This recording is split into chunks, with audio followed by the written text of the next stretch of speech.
Welcome to our channel. देखो क्या होता है कि जब भी आप लार्ज डेटा पे वर्क कर रहे होते हैं और ऐसे केसेस में जब सीनियर या सुपरवाइजर या टीम लीडर को डेटा चाहिए होता है तो वो आपके पास आते हैं, वो बोलेंगे कि एम्प्लॉय आईडी और मुझे इस एम्प्लॉय का पूरा डेटा चाहिए। तो उस केस में आप ऐसा नहीं करते कि आप वन बाय वन यहाँ पे डेटा ढूंढोगे। आप उस केस में क्या करते हो कि यहाँ पे VLOOKUP का यूज करते हो, जिसके यहाँ पे हमें सिर्फ यहाँ पे एम्प्लॉय आईडी लिखना होता है और उसके आधार पे उस एम्प्लॉय का पूरा डेटा आपके सामने आ जाता है, बिल्कुल एक मैजिक ट्रिक की तरह। तो वही चीज हम यहाँ पे अप्लाई करने वाले हैं। अब फॉर एग्जाम्पल में क्या करता हूँ, मैं यहाँ पे एक एम्प्लॉय आईडी लिख देता हूँ, जैसे मैंने यहाँ पे लिख दिया ES1002। अब ये आईडी किसकी है? ये आईडी है यहाँ पे महेश की, जो कि ऑन स्क्रीन आप देख पा रहे हैं। अब मैं यहाँ पे करूंगा क्या, मैं यहाँ पे यूज करूंगा VLOOKUP का। तो हम यहाँ पे आते हैं, हमने यहाँ पे क्या इक्वल और हम यहाँ पे टाइप करेंगे VLOOKUP। अब देखो VLOOKUP जो है वो दो तरीके से वर्क करता है, एक वर्क करता है मैनुअल और एक वर्क करता है ऑटोमेटिक। सबसे पहले मैनुअल समझते हैं। देखो यहाँ पे नॉर्मली अगर आप फॉर्मूले को देखो, इवन मैं बात करूँ किसी भी फॉर्मूले की, तो आप उसके सिंटैक्स को जरूर समझे। जैसे VLOOKUP का फॉर्मूला आप यूज कर रहे हो तो यहाँ पे सबसे पहला टर्म है लुकअप वैल्यू, फिर है टेबल एरे, फिर है कॉलम इंडेक्स नंबर, फिर है रेंज लुकअप। तो बेसिकली क्या होता है कि जब भी आप किसी फॉर्मूले के सिंटैक्स को समझते हैं तो उसके बिहाफ पे अगर आप उसमें कुछ चेंजेस कर रहे हैं, आप उस फॉर्मूले में मिक्सअप कर रहे हैं, तो भी आपको उसे यूज करने में दिक्कत नहीं होती। अगर आप किसी भी फॉर्मूले को रट्टा मारोगे तो वहां पे आपको मिक्सअप करने में या फिर एडवांस एक्सेल में आपको दिक्कत आ सकता है। तो हमेशा सिंटैक्स को जरूर समझे। अब सबसे पहली चीज क्या बोल रहा है, लुकअप वैल्यू। तो लुकअप वैल्यू क्या होता है? जिसके आधार पर हम डेटा ढूंढते हैं। इस पूरे डेटा को हम किसके बिहाफ पे ढूंढ रहे हैं? एम्प्लॉय आईडी के बिहाफ पे। तो ये हुई हमारी लुकअप वैल्यू। हमने इसको सेलेक्ट किया, फिर हम प्रेस करेंगे कोमा। नेक्स्ट हम क्या पूछ रहा है? टेबल अरे, यानी कि वो जगह जहां पे आपका डेटा है। तो हमारा डेटा कहाँ है? हमारा डेटा ये पूरा का पूरा ये जो डेटा है। तो हम क्या करेंगे, ऊपर में सेलेक्ट करेंगे, कंट्रोल शिफ्ट को होल्ड किया, नीचे तक सेलेक्ट किया और फिर यहाँ पे हम सेलेक्ट करेंगे राइट में। इसके लिए मैंने क्या किया, कंट्रोल शिफ्ट होल्ड किया, फिर मैंने डाउन एरो को प्रेस किया और फिर मैंने राइट एरो को प्रेस किया। अब रेंज सेलेक्ट करने के बाद ये नेक्स्ट हम क्या पूछ रहा है, कॉलम इंडेक्स नंबर, यानी कि जो ये एम्प्लॉय नेम आप ढूंढ रहे हो इसका कॉलम नंबर क्या है। तो हमारा जो डेटा शुरू है वो है एम्प्लॉय आईडी से, तो ये हुआ हमारा कॉलम नंबर 1 और एम्प्लॉय नेम जो है वो है कॉलम नंबर 2। हम यहाँ पे क्या करेंगे, हम यहाँ लिखेंगे 2। इसके लिए मैं क्या करता हूँ, पहले शीट 2 जो ये लिखा है इसको हटा देते हैं, यहाँ पे सिंपली लिखते हैं 2, कोमा किया, प्रेस किया 0, ब्रैकेट बंद करेंगे, प्रेस करेंगे एंटर और आप देखोगे कि यहाँ पे महेश लिख के आ गया। हम यहाँ पे चेक करते हैं तो आप देखोगे कि यहाँ पे ES1002 किसकी आईडी है? महेश की। अगर मैं यहाँ पे आईडी चेंज कर दूं, लाइक ES1005 लिख दूं, जो कि किसकी आईडी है? निशांत की। तो अगर मैं यहाँ पे लिखूं ES1005 तो यहाँ पे क्या लिख के आ जाएगा? निशांत। तो नॉर्मली यहाँ पे जो हमारा फॉर्मूला है वो यहाँ पे वर्क कर रहा है, लेकिन आपने देखा ये फॉर्मूला क्या है, काफी लेंथी है, इसमें हमें काफी मेहनत करनी पड़ रही है। तो अब मैं आपको यहाँ पे कुछ ट्रिक्स बताता हूँ। देखो सबसे पहला काम हमें क्या करना है, हम यहाँ पे आएंगे, जो हमारा डेटा है पूरा डेटा, इसको हम एक नाम दे देंगे ताकि हम इस पूरे डेटा को सेलेक्ट करना या फिर शीट पे आना ये मेहनत ना करनी पड़े। तो हम यहाँ पे आएंगे, कंट्रोल शिफ्ट को होल्ड किया, सबसे टॉप में सेलेक्ट किया मैंने, डाउन एरो की प्रेस करेंगे ताकि नीचे तक पूरा डेटा सेलेक्ट, राइट एरो की प्रेस करेंगे जिससे राइट में पूरा डेटा सेलेक्ट। आसान भाषा में ये समझिए कि पूरा डेटा हमारा सेलेक्ट हो गया। या फिर शॉर्टकट में बताता हूँ, आप कहीं पे भी क्लिक करो पूरे टेबल में, पूरे डेटा में और कंट्रोल ए प्रेस करो, आपका पूरा डेटा सेलेक्ट हो जाएगा। इसके बाद हमें क्या करना है, हमें आना है नेम बॉक्स में। यहाँ पे हमने इसको कट किया और यहाँ पे इसका नाम मैं दे देता हूँ, जैसे मैं लिख देता हूँ यहाँ पे माई डेटा, ये मैंने इसका नाम दे दिया, मैंने एंटर प्रेस किया। अब अगर मैं इस डेटा को सिलेक्ट करूंगा तो आप यहाँ पे देखोगे इसका नाम क्या आ रहा है, माई डेटा, यानी माई डेटा लिख के मैं इस पूरे डेटा को एक्सेस कर सकता हूँ। अब आते हैं शीट 2 में, यहाँ पे हम क्या करेंगे, हम यहाँ पे लिखेंगे इक्वल, दोबारा से फॉर्मूला अप्लाई करते हैं VLOOKUP का, VLOOKUP लिखा, लुकअप वैल्यू, हमने इसको सेलेक्ट किया, कोमा टेबल एरे। अब यहाँ पे मैं शीट 1 पे नहीं जाऊंगा, मैं यहाँ पे सिंपली लिख दूंगा माई डेटा। देखो मैंने माई डेटा थोड़ा सा लिखा, यहाँ पे आगे सजेशन, हम यहाँ पे टाइप करेंगे, यहाँ पे अप्लाई हो जाएगा। फिर हमने प्रेस किया कोमा, फिर कॉलम इंडेक्स नंबर के लिए यहाँ पे हमने डाला 2, जो कि अभी हमने देखा एम्प्लॉय नेम का कॉलम नंबर क्या है 1 2, तो हमने 2 लिखा, कोमा 0 करेंगे एग्जैक्ट मैच के लिए, ब्रैकेट बंद, प्रेस किया एंटर। अभी भी आप देखोगे कि आपका फॉर्मूला वर्क कर रहा है। अब यहाँ पे बात करते हैं नेक्स्ट टर्म की।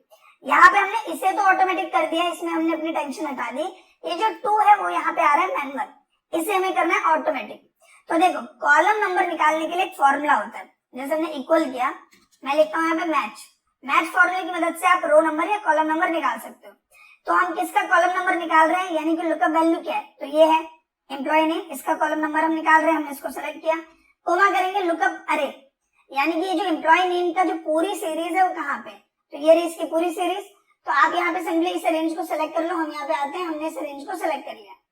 फिर हम यहाँ पे प्रेस करेंगे कोमा, एग्जैक्ट मैच कर देंगे 0 ब्रैकेट के बंद, प्रेस करेंगे एंटर। आप देखोगे यहाँ पे क्या लिख के आ रहा है, 2 लिख के आ रहा है, यानी कि जो चीज मैं यहाँ पे गिन के मैनुअली लिख रहा हूँ, ये जो 2 लिख रहा हूँ मैं मैनुअली, ये यहाँ पे फॉर्मूले की मदद से भी आ सकता है।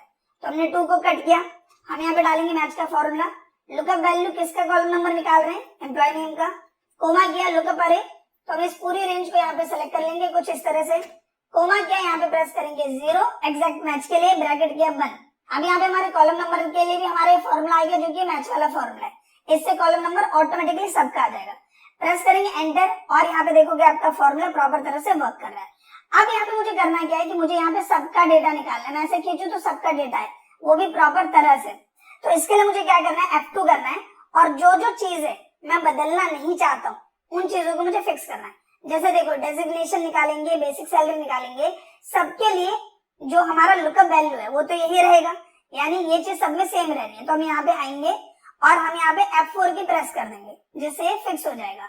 माई डेटा ऑटोमेटिकली फिक्स है तो उसे हमें कुछ भी नहीं करना। अब यहाँ पे अगर हम बात करें मैच की, तो ये जो B1 यहाँ पे लिखा है ये बेसिकली क्या है, ये एम्प्लॉय नेम। तो जब हम डेजिग्नेशन पे जाएंगे तो ये क्या हो जाएगा C1, जब हम बेसिक सैलरी पे जाएंगे तो क्या हो जाएगा D1, अटेंडेंस पे जाएंगे तो क्या हो जाएगा E1। तो इसको हमें फिक्स नहीं करना, ये ऐसे ही रहना चाहिए। जो इसकी रेंज है यानी कि जो पूरी रेंज है ये तो सबके लिए सेम रहेगी। तो यहाँ पे हम आएंगे और F4 की प्रेस कर देंगे यहाँ पर भी और यहाँ पर भी, बस। अब हमें प्रेस करना है एंटर और सिंपली हमें कर देना है इसको ड्रैग कुछ इस तरह से। आप देखोगे सबके लिए प्रॉपर एक्यूरेट वैल्यू आपको यहाँ पे मिल जाएगा जो कि ऑन स्क्रीन आप देख पा रहे हो। जैसे यहाँ पे अगर निशान के नेट सैलरी की बात करें तो आप देखोगे 19,018 यहाँ पे इसकी नेट सैलरी है। इसी की जगह अगर हम महेश की देखें 1002 की तो इसकी नेट सैलरी है यहाँ पे 39,554। तो हम यहाँ पे डाल के देखते हैं कि हमारा फॉर्मूला सही से वर्क कर रहा है नहीं। तो मैं यहाँ पे आता हूँ और मैं यहाँ पे 5 की जगह यहाँ पे 2 कर देता हूँ जो कि महेश की आईडी है। तो आप यहाँ पे देखोगे कि यहाँ पे शो कर रहा है 39,554.43 और वही चीज हमें यहाँ पे भी शो कर रहा है जो कि ऑन स्क्रीन आप देख पा रहे हो। इट मींस हमारा फॉर्मूला यहाँ पे प्रॉपर तरह से वर्क कर रहा है। आई होप कि जो ये VLOOKUP वाला टर्म है ये आपको अच्छे से क्लियर हो गया होगा, जिसमें हमने ये देखा कि आप यहाँ पे जो हम मैनुअली रो नंबर या कॉलम नंबर लिखते हैं उसकी जगह आप मैच फॉर्मूले का यूज कर सकते हो। डेटा मैनुअल सेलेक्ट करने से अच्छा है कि हमने पूरे डेटा को एक नाम दे दिया जिसके भी यहाँ पे सिर्फ वो लिखने की मदद से हमारा पूरा डेटा यहाँ पे आ रहा है जो कि ऑन स्क्रीन आप देख पा रहे हो। अब यहाँ पे बात करते हैं नेक्स्ट टर्म की जो कि है XLOOKUP, यानी कि अगर यही काम मुझे XLOOKUP से करना हो तो ये हम कैसे कर पाएंगे। और आप देखोगे कि XLOOKUP को आज के डेट में क्यों ज्यादातर प्रेफर किया जाता है। तो देखो हम यहाँ पे आते हैं, सिंपली हमने यहाँ पे लिखा इक्वल और लिखेंगे XLOOKUP, टैब क्या फॉर्मूला हो जाएगा शुरू। अब यहाँ पे देखो आपसे सबसे पहले चीज क्या पूछा है, लुकअप वैल्यू, यानी कि ये चीज जिसके बेस पे हम डेटा ढूंढेंगे यानी कि हमारी एम्प्लॉय आईडी। फिर हमने प्रेस किया कोमा। अब ये पूछ रहा है लुकअप अरे। अब यहाँ पे देखो हमें टेबल नहीं डालना, ये चीज आप समझ लीजिए कि हमें यहाँ पे टेबल नहीं डालनी, हमें पूरा टेबल सिलेक्ट नहीं करना है। हमें क्या लिखना है यहाँ पे लुकअप अरे, यानी कि एक अरे हम डालेंगे यहाँ पे जिसका डेटा हम ढूंढ रहे हैं और एक अरे हम डालेंगे जो कि हमारा रिजल्ट अरे। तो देखो लुकअप अरे, लुकअप वैल्यू है ये, तो इसका अरे पूछ रहा है। तो लुकअप अरे कहाँ है, वो है यहाँ पे एम्प्लॉय आईडी वाले कॉलम में। तो आपको सिंपली करना क्या है कि ये जो कॉलम है इसको आपको ऊपर में क्लिक करना है, ए पर, ऑटोमेटिकली पूरी कॉलम यहाँ सेलेक्ट हो जाएगी। फिर हमने प्रेस किया कोमा। कोमा प्रेस करने के बाद हम यहाँ पे आते हैं शीट 2 में, इसको हम कट करेंगे। अब ये पूछ रहा है यहाँ पे रिटर्न अरे। रिटर्न अरे का मतलब हुआ रिजल्ट अरे, यानी कि आप ढूंढ के अरे।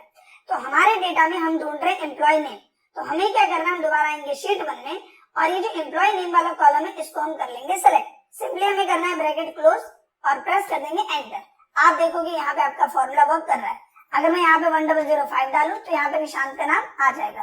एंड आई नो कि ये काफी ज्यादा इजी है, बट इंटरव्यू में अगर आपसे VLOOKUP पूछा है तो आपको VLOOKUP भी बताना पड़ेगा और XLOOKUP पूछा है तो आपको XLOOKUP भी बताना पड़ेगा। तो दोनों में प्रिपरेशन काफी जरूरी है। अब देखो अगर मुझे इस फॉर्मूले को ऑटोमेटिक करना है कि मुझे सबका डेटा एक्यूरेट यहाँ पे मिलना चाहिए, तो इसके लिए मुझे यहाँ क्या करना पड़ेगा, मैं यहाँ पे आऊंगा, मैं प्रेस करूंगा F2 और जो चीजें मुझे फिक्स करनी है उसको हम क्या कर देंगे, F4 करेंगे। जैसे ये एम्प्लॉय आईडी सबके लिए सेम रहेगा तो हम यहाँ पे आए A2 पर F4 की प्रेस करेंगे, ये हो जाएगा फिक्स।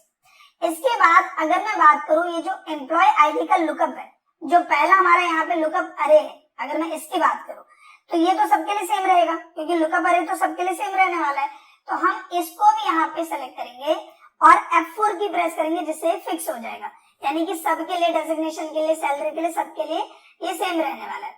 इसके बाद हम बात करें इस चीज की जो कि है हमारा रिटर्नर है यानी कि एम्प्लॉय ने, तो अगले राउंड में ये हो जाएगा डेजिग्नेशन, फिर अगले राउंड में हो जाएगा बेसिक सैलरी, अगली रेंज में अटेंडेंस, फिर सैलरी, यानी कि ऑटोमेटिकली चेंज होगा अगर हम इसे फिक्स नहीं करेंगे तो हमें सिंपली एंटर प्रेस करना है, इसको फिक्स नहीं करना। और यहाँ पे सिंपली आपको करना है क्या, यहाँ पे आना है कॉर्नर में, इसे कर देना है ड्रैग और आप देखोगे कि सबका एक्यूरेट आंसर आपको यहाँ पे मिल जाएगा।